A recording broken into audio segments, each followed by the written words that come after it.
Hi, good morning there, everybody. Thank you very much for joining me this morning. It's great to be here. Thursday, day 3 of the Cheltenham Festival 2021. It's been a good morning, and we're going to get started today looking at the Ryanair Chase, the 2:30 race today. Now, just a quick kind of overview reminder. If you're on Facebook, please leave a comment below. That's basically the chat section. That's where you can get involved and chat. Say hi. Please do drop me a message. Say hi. Ask any questions that you've got, and also put the horses that you're following today. Let me know if you agree with what I'm saying, if you disagree, which ones do you like, which ones you don't like.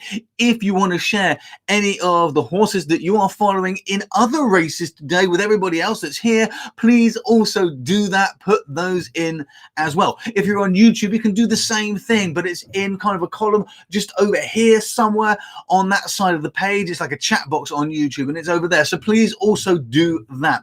I'm going to ask a really big favor today as well. Could you please, if you're enjoying what we're doing here, please can you hit the like button or the smiley face or the thumbs up or whatever it may be, because we're getting kind of around. It's wonderful to see 80, 100, 120 people joining on these live events, but there's only about 5 of you who are kind of giving the like, the thumbs up, the smiley face button, and it makes a huge difference to us to get that engagement metric from you. It tells YouTube, it tells Facebook that you're enjoying what we're doing, and kind of it just helps the race advisor be discovered by other people. So if you're happy to and you enjoy it, please do hit the thumbs up or the like or the share or one of those smiley emoticon kind of buttons that you get below. And also, I kind of see a nice smiley face when you do it pick up on the screen, which is always quite nice.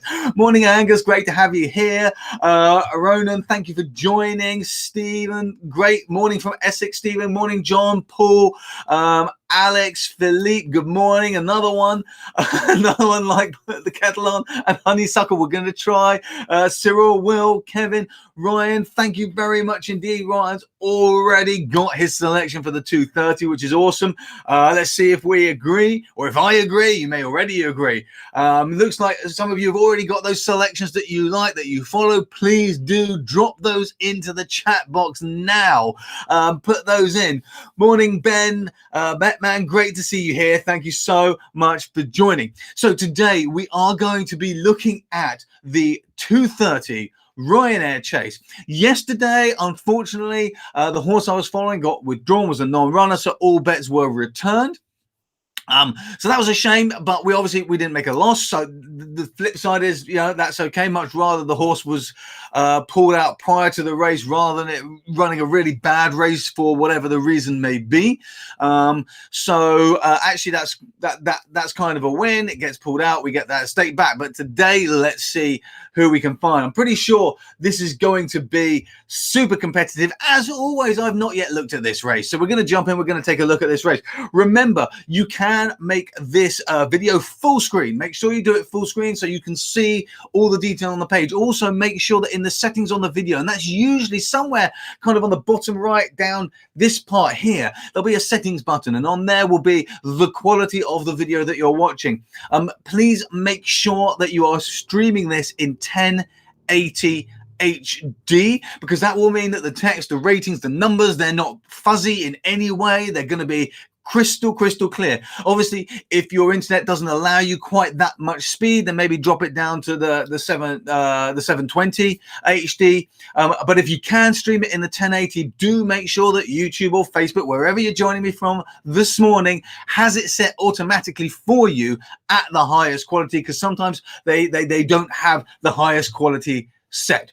Okay, so let's go. Ronan, have we got any thoughts on the punter waiting for Envoy Allen, apart from wishing him well? So if you don't know this story, there is a punter, I believe his name is Paul, who placed a £5 accumulator over the last few days, and this £5 accumulator is now worth around £250,000, but it's going on to Envoy Allen. The decision is, does he pull out of the accumulator now, take his 250,000, or does he roll it on to Envoy Allen? What would you do? Would you let that 250 grand roll on, or would you take it out? Personally, I would take it out.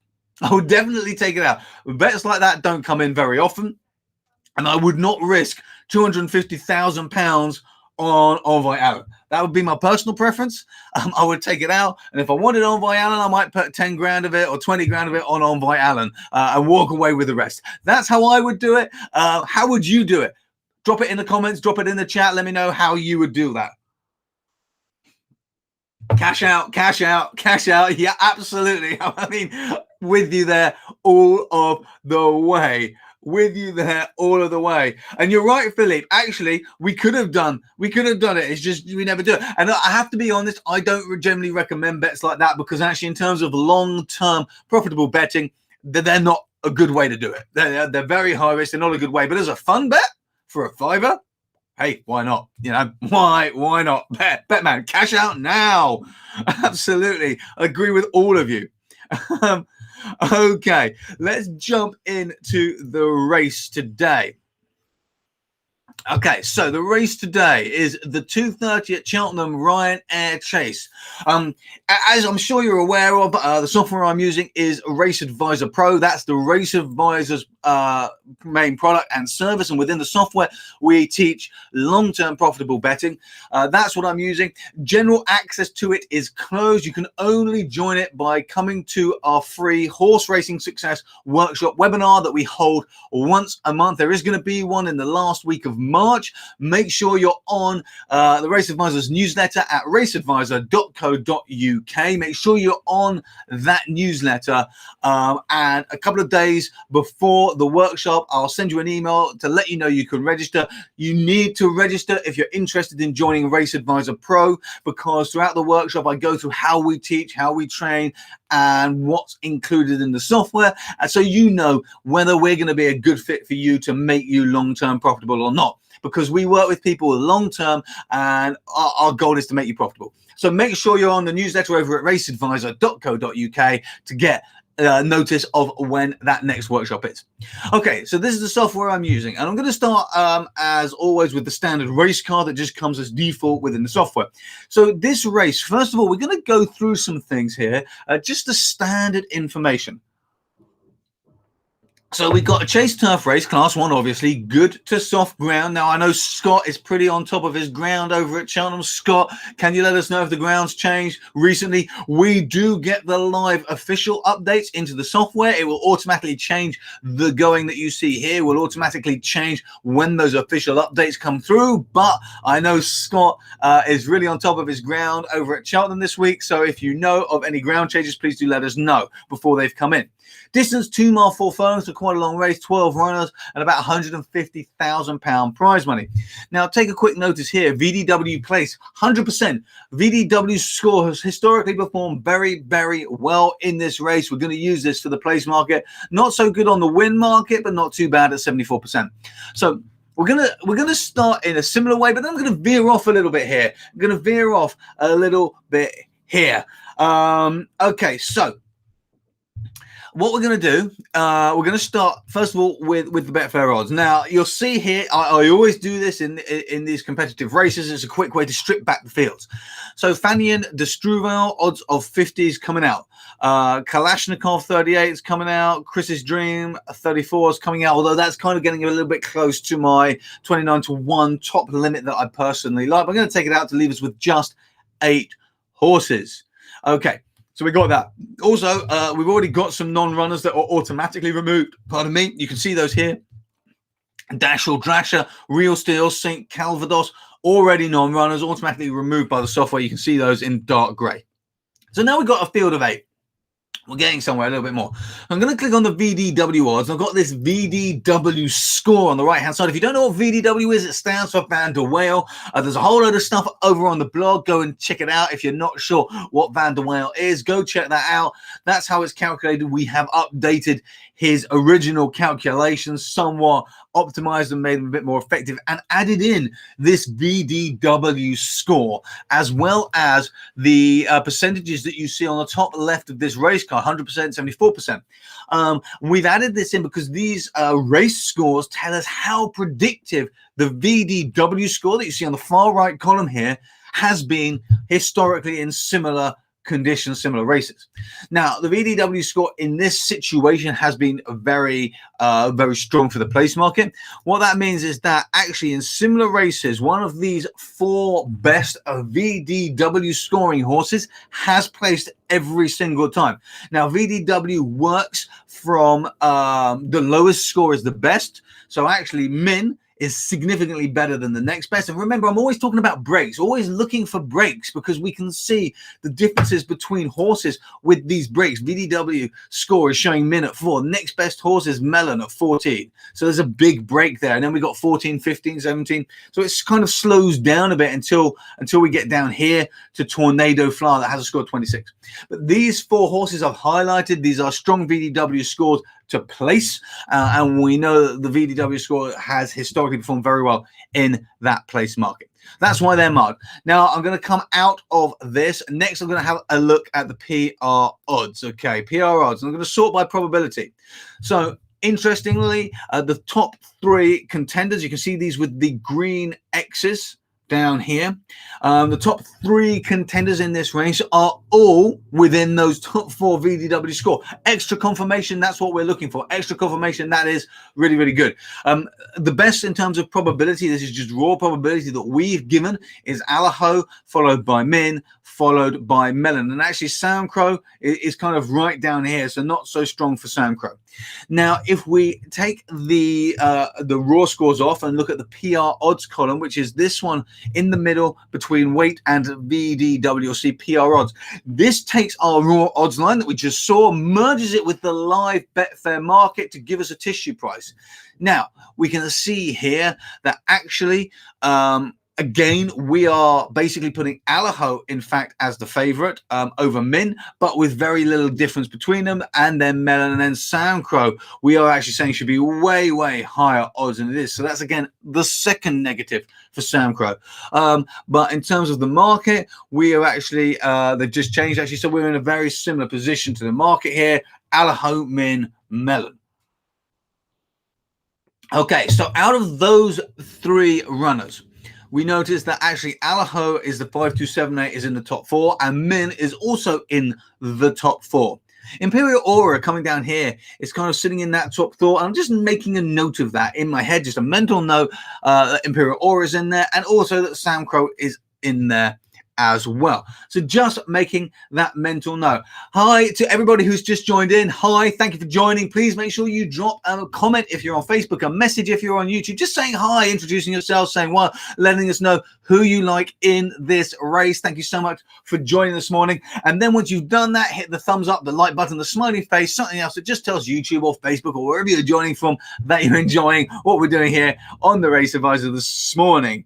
Great to have you here, Ivan. Thank you. Okay, so at the moment we're looking at Alaho, Min, Melon, and Soundcrow. Now I'm going to come into days since last good race. Okay, Soundcrow, again, a bit of a negative here. 138 days. It's not horrendous.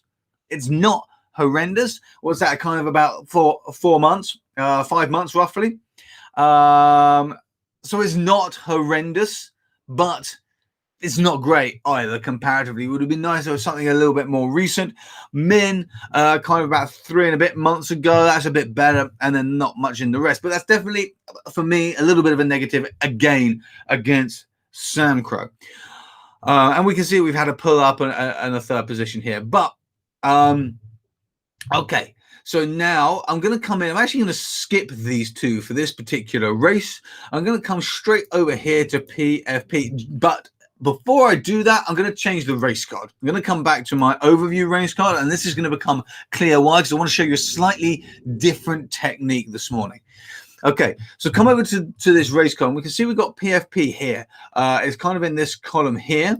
And I'm going to sort this from high to low, because it goes from high to low. Higher is better, lower is worse. Now, the base level for PFP is 1500, so we can see all of these horses have improved. But again, Min, significantly better than the next best, which interestingly is Soundcrow. Then we got a bit of a drop. We got Imperial Aura dropping in here again, but maybe we made a mental note of this horse previously. Melon a bit lower, and Alaho really quite low. But what I want to look at here is I want to take Min, and I want to take this horse's lowest possible score. And what this means is we've got the PFP rating, and then we create a confidence level. The confidence level basically tells us how confident we are in the rating, because it gives us the lowest possible, the highest possible. We expect the rating to be what we give the horses a rating, but it could be lower, it could be higher. And depending on the data we've got, the horse's performance, how stable the horse's performance is, comparatively, depends on how big this range is. This range between the upper level and the lower level can sometimes be just 3 or 4 points, and it sometimes can be tens of points. In this case, we see it is actually tens of points. It could have been anywhere between 1557 and 1516. So quite a big range. That just indicates a little bit of variance for this horse, a bit of uncertainty there. But what I'm interested in is I'm interested in the lowest level for the horse with the highest score. And I'll show you why. I'm interested in this. This is 1516. This horse has the highest rating here, but its lowest possible rating is 1516. That means that any horse's highest possible rating that isn't at least 1516 is very, very unlikely to be able to compete with the best horse in the field. I hope that makes sense. Any horses whose highest possible rating in terms of confidence isn't at least as good as the best rated horse lowest possible level in terms of confidence is not going to be able to compete. I hope that makes sense. Any questions on that, drop me a message right now. I'll come and check in a second. And we can see here at a quick glance in the upper column, there isn't a single horse that has less than 1516. Even down here, there was only 2 horses. There's Fanny and Destruval, and there is St. Calvados, who has already been removed. So we would have removed those. But in the field that we've got left, the possible contenders that we've got left here, there isn't a single horse like that. So this then gives us a possible strength for Min. However, I've got a bit of concern over the fact that Min's score is that high, but it looks good. And Sam Crow coming in a little bit here, putting up a little bit of that positivity. Melon and Alaho possibly a little bit down. I want to see signs of improvement here. One of the ways we can see that is by looking at the average competitive version of this same rating. Now, if you can hear banging in the background, I apologize. If you haven't joined with me before this week, you know we've got building work going on. So there's probably drilling and sawing and banging. And you know what? As long as they don't take the floor out from underneath me, we're going to be fine. Okay, so, right, just coming in here. And coming in here. Okay, thank you, Scott, for just saying for the ground is looking to be good unless it's dried out more overnight. So we're expecting to be slightly firmer than good to soft. Okay, thank you very much for that, Scott. Now, looking at the average PFP competitive rating, this is a score that tells us how competitive a horse has been from a form-based perspective, and the more recently it's been competitive, the more weight, the more importance we give it in the scoring process. Alaho is sitting nicely at the top here. We've got Fakir, who's come in, and Sam Crow kind of coming in as well. Min Melon at the bottom. We've got a little bit of concerns just dropping in here for Melon. There's been a couple there. Sam Crow, the concerns are kind of edging out. Alaho, we've only had one slight concern, but we're looking for improvement. And this is indicating the horse is competitive as well. So that's a little bit better. So at the moment, my preference is Alaho over Min, but that may all change. Okay, we've got consistency. We can have a quick look at the consistency in the last 10 starts. Min is by far at the top. Alaho's kind of sitting in the middle. Melon, not very consistent, which is a bit of concern. Sam Crow, not as consistent, which isn't hugely surprising based on what we've seen so far. Okay, projected speed. Let's have a quick look at this. Now, Mr. Fisher, Imperial Aura, and Fakir all at the front. This is also not surprising. These are high odds horses because this is a 2-mile, 4 furlong race. Speed is less important here. We don't necessarily in these races want horses with the fastest projected speed. These are often the horses that are leaders. These are often the horses that actually end up being outpaced throughout the race. Where we want our horses ideally is somewhere in the middle, and we can see that most of those are pretty much kind of in the middle of the field. Allaho just kind of possibly bringing up the rear. But don't forget, we have some other horses as well down here. And these are going to be part of the race, although we are no longer considering them. But moving along, what I'm most interested in is horses that have performed over the distance. And we've got Min here. And Mr. Fisher Imperial Aura, again, fastest over the distance. So that's interesting there. Average speed on the ground. Obviously, the ground's getting a bit firmer, so we're going to take this with a little bit of a pinch of salt. But average speed on the ground, we put Min up, and Allaho Melon are actually sitting kind of where we like. But I'm not going to put too much weight in these kind of speed figures. What I'm actually going to look at here is Dason's last win. Now, I haven't looked at this yet this week, but I'm going to look at it now because this is kind of important. Because look, Melon not had a win for 447 days. Sam Crow not had a win for 371 days. Probably don't want to be betting these horses in the win market. Possibly would be preferring to bet these horses in the place market. They would possibly place possibilities for us. Allaho and Min have had wins comparatively recently. So that is also a real consideration there.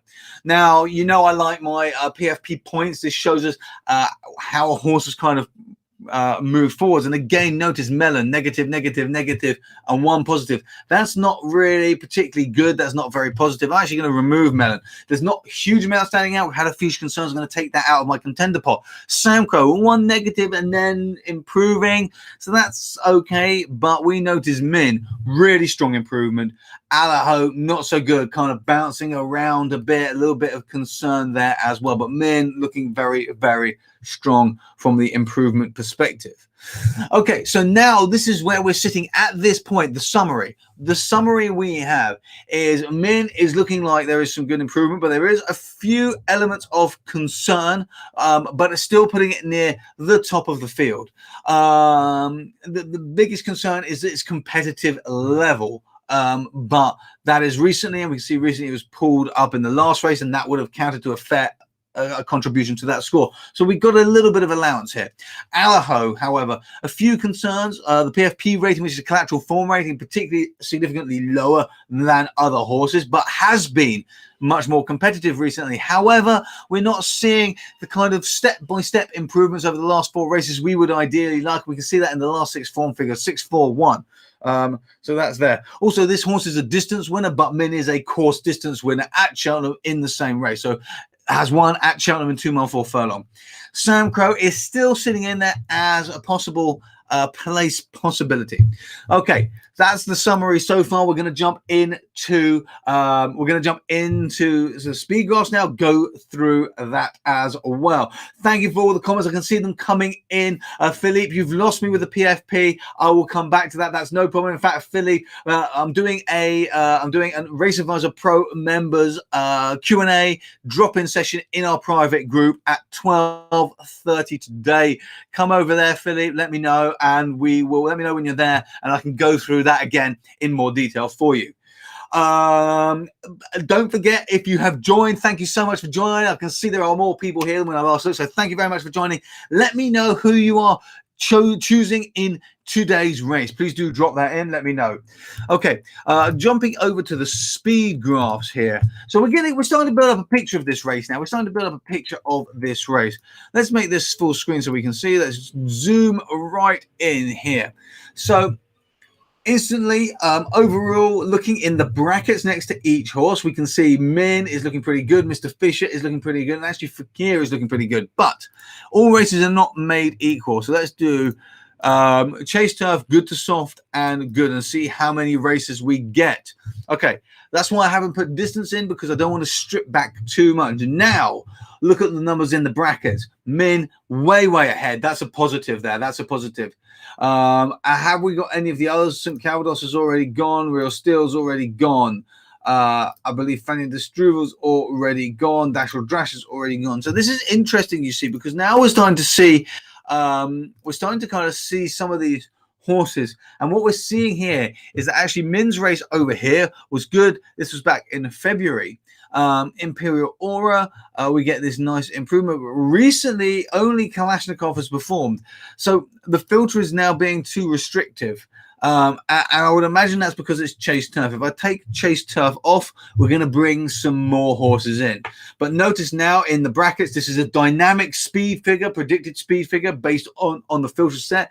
Now we've got actually Min, Alaho sitting very, very close to each other, looking like it's going to be between them. Behind them, we've got Mr. Fisher coming in, a Fakir, Sam Crow coming in at 246. But I'm looking for some general improvement lines now. So this gives me confidence in Min and Alaho. But it's not telling me much else. We've got a bit of a big drop here. Dash or Drash to that horse is already gone. We've got a bit of a big drop here for Fanny and Distruval. We've already removed that horse. St. Calvados as well, dropping, already gone. Mr. Fisher, we got a bit of a decline. What I'm going to look for now is I'm going to reset this entirely. And I'm going to look for lines that are going up. And immediately we see this one here, Mr. Fisher, which is interesting. We see Mr. Fisher going up. We got a bit of improvement here. Dasher Drasher already a non-runner. All the rest are really kind of pretty level. They're pretty solidly consistent within that bracket, which is kind of what you see. It's what we've seen every day so far. It's what you see in these highly competitive festival big prize money races. But what we have found from this is that Min and Alaho, we got another positive for both of those horses. Samco kind of sitting in there still with that possibility and nothing else significantly standing out. Okay, I'm going to come back to the race card now. Hope that all makes sense. Okay, so we're looking good there. Now we're going to jump into these three horses and just take a little bit of a look at their past form. Here is their past form, and here we go. So Alaho. Now, just as a reminder, this race is Chase Turf, prize money 150,000, 2 miles 4 furlong, good to soft, but Scott's very kindly told us that the ground is firmer than that, so we're looking kind of good to soft now. And we can see here, this horse has had some high-class races. We've got a 90k race here. We've got a 98k race at Cheltenham last year as well. The ground was soft on both of these occasions. Was beaten 2 lengths here, was beaten 20 lengths here. Chase leaders didn't get extra. This is Alaho. Prominent led, stumbled, then got up, but no extra at the end. No extra, no extra. Looking at this 21k race, did well, led. Okay, so the race it won, it led. Looking at this other race here, I know the conditions are different, but that was yielding to soft as well. Coming down, what else have we got where it's performed well? We got a race here and a race here, both lower class races than today. So here's where we're sitting at with this horse. There is a bit of concern. The horse obviously is okay over the distance, but there is a bit of concern over possibly the class of this race. Now, we haven't seen this horse. We've got good to yielding here, and it's performed well in one and a much lower class race and badly in another. We got a good to soft here where it didn't perform very well. So whether this horse is going to perform on the slightly firmer ground is kind of open to question. So there's a bit of doubt there around this horse's performance. Also, its last race, this horse was carrying 11.5, is carrying 11.10 today. Every race where it's been carrying kind of that sort of weight, except for this 8k Fairy House race and this 10k Leopardstown one, it's really not done so well. It's not done so well carrying that kind of weight in these sort of distances over. So I've got a bit of concern there for Alaho. Coming over to Min. Coming over to Min, first of all, we see we've got 197k race, 177k race, 225k race, 162k race, 229. So this horse has got much more experience of high-class racing. Also, within these races, if we have a quick look back, we won. This horse won against St. Calvados last year, carrying 11.10. Now, today, Min is also carrying 11.10, so that's a positive. Coming down here to this 74k race, 2 miles, 1 furlong, so a little bit shorter, but on good ground, won by 6 lengths. In the 2 mile, 4 furlong races, we've got wins by 1 length, 0.3 of a length, but this is horses on heavy ground, on soft ground. Coming down to the Cheltenham race here, 68k, 2 miles, so a bit shorter, carrying slightly less rate. Was beaten 7 lengths by Altior, but made a mistake and kept on readily. We got far more wins generally. The horse clearly likes the distance. The horse is comfortable with the weight. It looks like it's going to deal with the ground condition better than Alaho, and it is more used to racing in the class, making this horse currently preferential. Having a quick look at Sam Crow. Don't forget, we're considering for place possibility here. Now, looking at a good race here over 2 miles, obviously lower class, came second, beaten 1.5 lengths, carrying 11.10 again, same as it's carrying today. Haven't got as many high class races. We got 162k race here back in 2018, but the horse fell, was on soft ground. On good to yielding ground here at Leopardstown, high class race 2 miles, was beaten 7.8 lengths. But the horse performs better over longer distances when it doesn't fall. We got these here, was pulled up last time out. Pushed along and didn't get any extra. That was the 28th of December. We've had a 3-month gap since then. So here's what we're saying from Sandcrow. Sandcrow, it looks like the distance is going to suit. It looks like actually this horse could place, potentially place at decent odds. We've not looked at the odds yet. And needed a rest last December. Something obviously wasn't quite right, but it was carrying 11.12. Was carrying 12 stone in the race before that. So actually coming down to 11.10 is going to benefit the horse. Performance over a slightly firmer ground is a little bit unknown at this class, but possibly is going to be okay. All right, so now with that in mind, let's come back to the race. Do drop me in, let me know if I've changed your mind, let me know if you like what you're seeing, let me know if you agree with this, because I'm about to tell you where I end up. But before I do that, I'm going to look at the predicted race pace. Now remember, it's true, I can click on here, we can have a look at what that actually means, but essentially this means we're looking for leaders, early pressers. So I'm going to click on this icon, bring up the pace scores. I'm going to sort by total pace. Total pace is the predicted pace for the horse in the race. Running style is the preference for the horse in terms of whether it likes to run under these races.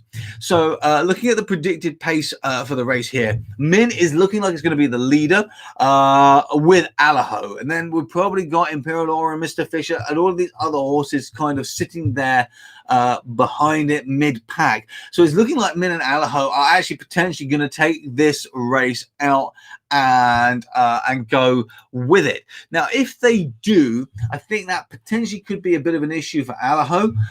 But looking at place, Min, we saw in the in-running comments that Min actually likes to lead, likes to always be prominent. So prefers possibly early pressing, but likes to be up front. When it's done well, this horse has always been up front, sort of in that early presser position. Whereas when we looked at Alaho's in running comments, the horse generally was again up front, liked to be up front.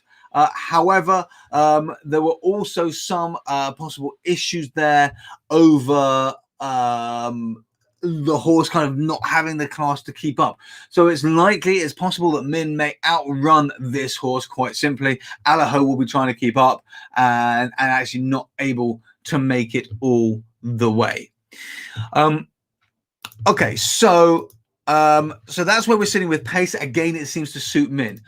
Before we finish, let's just do you know, I'm going to do it on the standard race card, as someone asked me this question yesterday. So I'm just going to load the standard race card up here. I'm going to run the Monte Carlo simulation. While that's running, I'm going to come in. I'm going to see if you agree, because where I am sitting at the moment is I think Min is possibly going to be the horse to beat in this race. That looks to be the strongest. Alaho is a potential threat, but I think there's a number of weaknesses there, and Samco could be a nice place bet, particularly in the extra place market. I'm just going to run this simulation. I'm going to come over to the comments. I'm going to see who you think, who you like as well. So let's see. Great to see all of you agreeing that the Paul, the guy who has his accumulator on, the £5 accumulator that's now worth $250,000, should cash out. And actually, I believe someone's just said that John said that he already has cashed out. Sensible man. Sensible man.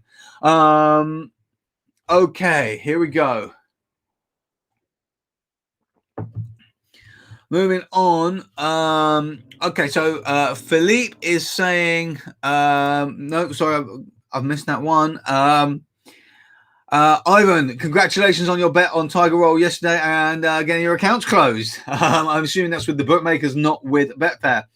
Betman is thinking Min to win with a safety bet on Allaho so that it gets scratched if Allaho wins. Coming down here, Kalashnikov. Ivan's going for the Kalashnikov in the place market. Moving down here, Scott is asking, would you say the speed would come into it more as the ground dries? I would say speed comes into it a little bit. You always got to be wary of overemphasizing speed in middle and long distance races, because we can overemphasize the importance of it in middle and long distance races, whatever happens. It will be more important as the ground firms up, particularly the average speed over ground conditions, average speed over distance. Those, particularly if we've got data on those, become really important as the ground dries up. If the ground's really heavy, which is not today, average speed on ground is also a really useful factor to get an indication of how the horse just performs on the ground. Like if it's significantly worse or significantly better than the others in the field. And that's kind of on the middle distance what I'm looking for. I'm looking to see kind of how it fits into the field rather than it's the top rated for speed, so it's going to be the best.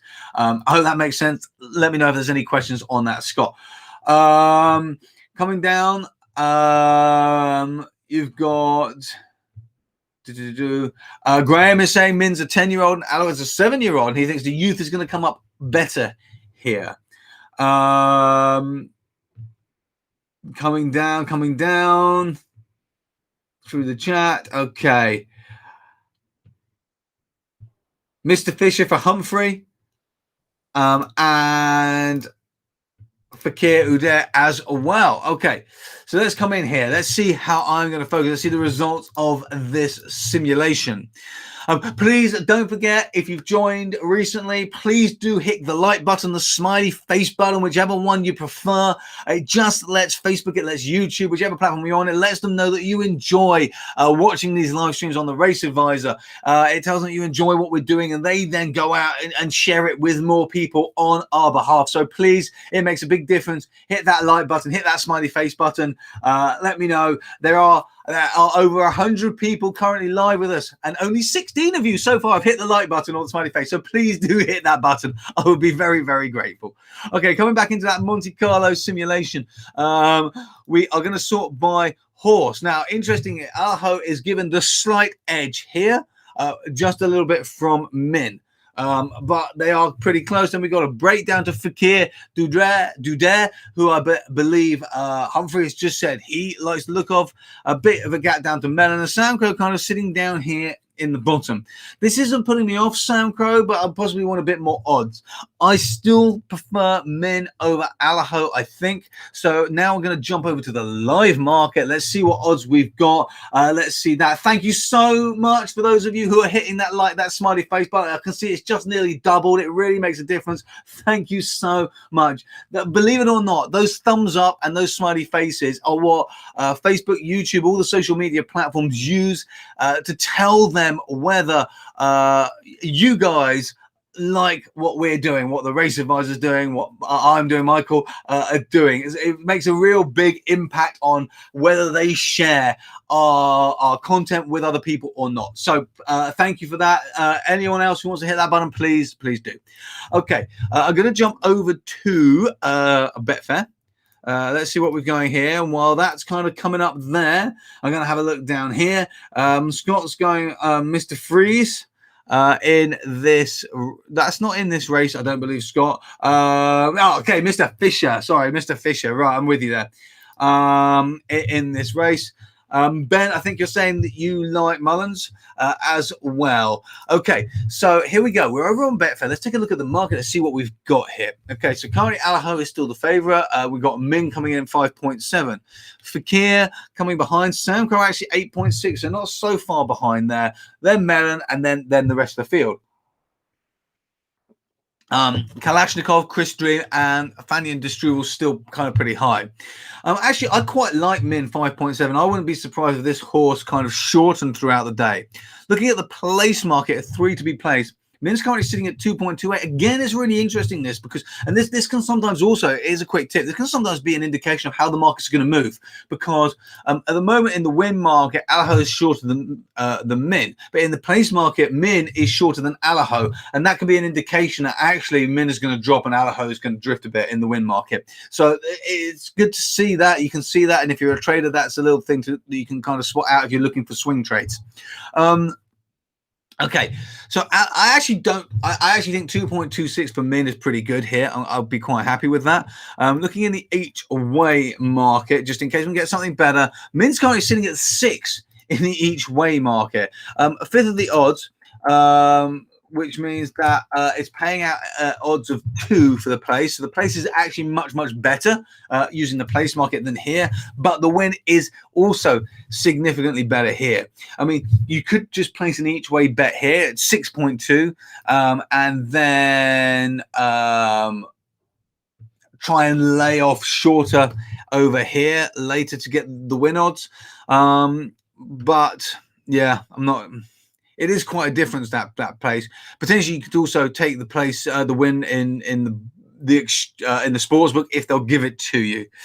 Coming to the 2-place market, I'm not sure I'd be comfortable betting in the 2-place market in this particular race. So I'm coming to the 4-place market. Min dropping down to 1.77, which is a bit short here, but Samcro still sitting at 2.4. To give a comparison there, Samcro was 2.96 for 3, but 2.4 for 4. Coming into the 5-place market, Samcro is 1.84, which is pretty good, but I'll probably go for Samcro in the 4-place market with a little small bet here. Now we've got an AVB, Alaho v Min here. Currently Alaho, and again, here's another indicator of how markets may shift.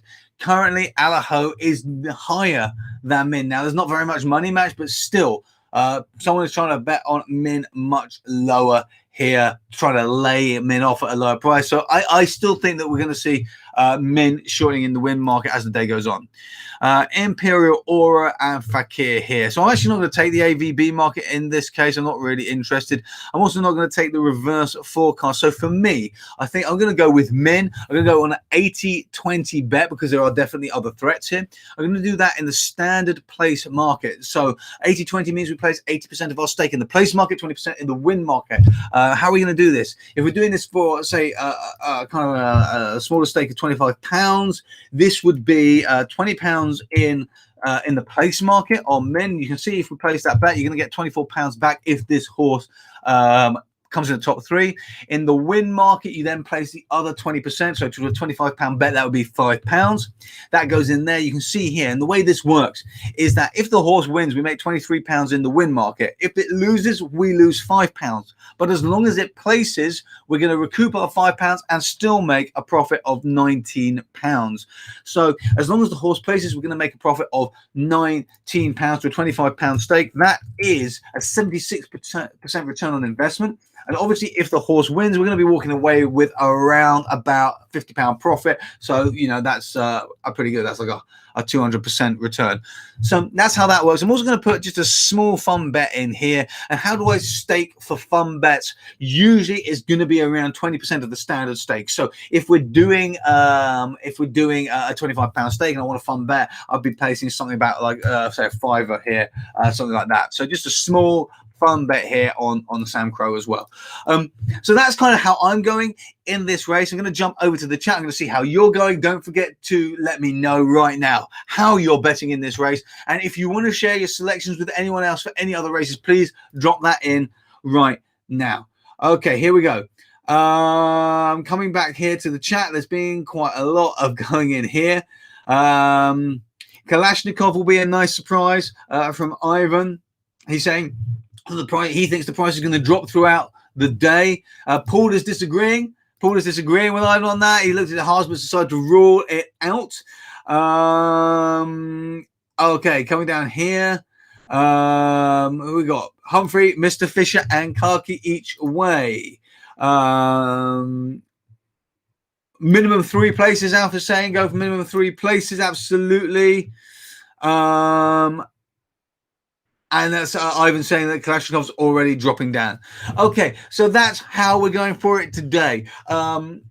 I'm going to say thank you so much for joining me, Michael Wilding, on behalf of the Race Advisor. Thank you very much. Before I go, that's a great message from Paul that's just come in. I just want to share it with you here over on YouTube, Paul. Thank you for that. You should never view betting as fun, only as investing. And I fully agree. The only time when I would say we should view it as fun is for festival betting like this, because sometimes, like for me, I may want to sit down and watch all of the racing this afternoon and have a small fun bet on each of them. But when you do that, the focus is very different. The stakes are very specific. It does not come out of the standard bankroll. It does not come out of your long-term betting bankroll. It is just something you put in the pocket. The way I do it is I set aside an amount of money for the week, and then with that money I divide it by the amount of days of the festival. So in this case it would be 4 days. So if let's say you had £1,000 that you were happy to lose for just fun, just entertainment, for argument's sake, it could be £100, doesn't matter.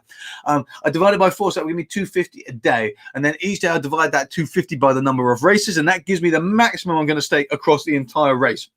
However many horses, however many bets, it will only be that amount of money. And then after each race, the profit gets taken out and the returns get taken out completely. One cannot bet anymore. So those are the only situations where if you want to watch all the races and have a little small stake on it, you can do it as fun. But I totally agree, Paul. Day to day, you should never view betting as fun, really. You want to look at it as investing. You want to try and make a long-term profit this week. Okay, as I say, if you want to join a Race Advisor Pro, if you want to become a Race Advisor Pro member, if you would like me to help you to create a long-term profitable strategy and get access to some of the best tools in the market, the best analysis and the best training. I am a disclaimer, I'm biased, but I truly do believe that the Race Advisor offers that. Then please make sure you get our daily emails at raceadvisor.co.uk. In order to get access to Race Advisor Pro, you must join the Horse Racing Success Workshop webinar. We currently hold one a month. They're completely free. I go through exactly how I teach, how I train, and what's inside Race Advisor Pro, so you know whether it's going to be right for you, whether we're a good match. I spend a lot of time one-to-one with all of our members, helping them become long-term profitable. So it has to be a right match for us, for me to be able to actually make you profitable. But if you want to join Race Advisor Pro, please do make sure you are on the newsletter at raceadvisor.co.uk, and I will let you know towards the end of the month when you can register for that workshop, that Horse Racing Success Workshop, to get the opportunity to come and join. Okay, last question coming in from Humphrey here over on YouTube. Thank you for the question, Humphrey. Would you advise concentrating on the best races each day? This question requires a little bit more depth. And if you want, I know Humphrey's a Race Advisor Pro member, so if you want to come into the drop-in Q&A in our private group at 12:30, I'm going into more detail on this. But actually, generally speaking, Humphrey, no. Generally speaking, I actually recommend that you concentrate on the lower class races because people don't like them. There's more of an edge to be had, and people think that they aren't worth their time. Well, actually, in fact, because of that, people spend less time on them. The analysis is poorer. The market is slightly less efficient. The bookies spend less time on them. It is easier to find an advantage in them. So actually, no, I generally stay away from the best races. The best races are more competitive. They've got better horses in. There are more horses that actually have the potential to perform well. So that's where I would go. Now, you may, a lot of people will say that the lower class races have more inconsistent horses, and that is obviously true because they are lower class. So one has to tackle the variability there. But I would say that that is paired off by the fact that actually the advantage that you can gain is bigger. So that inconsistency in some of the horses is actually allowed for in the risk of the odds. So again, when we stake, we're looking for risk. We're always considering risk. This horse, I mean, we've already seen here, there's inconsistency. Alaho has some amazingly inconsistent performances. But what we are looking for when we bet is we're taking the risk we've associated with a particular horse. If it's been inconsistent, that's fine, as long as the odds represent that. Are the odds good enough for the risk we have to take? That's the question we ask. That is the question we always ask. Are the odds good enough for the risk we have to take? We think these horses are going to perform best in this race. Which of these horses have good enough odds for the risk we are about to take? If they don't have good enough odds for the risk you think you're about to take, then the bet should be off. Okay, I hope that answers that question. Thank you very much indeed. If you are a Race Advisor Pro member, I am holding a Q&A live drop-in session where you can just come and ask me any questions you like in our private group community, in our private Facebook group at 12:30. Please do come in, come and join, ask me any questions you like in there for Race Advisor Pro members. Thank you so much for joining me today. Have a wonderful third day of the Cheltenham Festival. I wish you the best of luck with all of your selections. Please join me tomorrow, 11 a.m, same place. We'll be going through the last day of the festival, the feature race. So thank you very much indeed. Have a wonderful day. Stay safe, and I will see you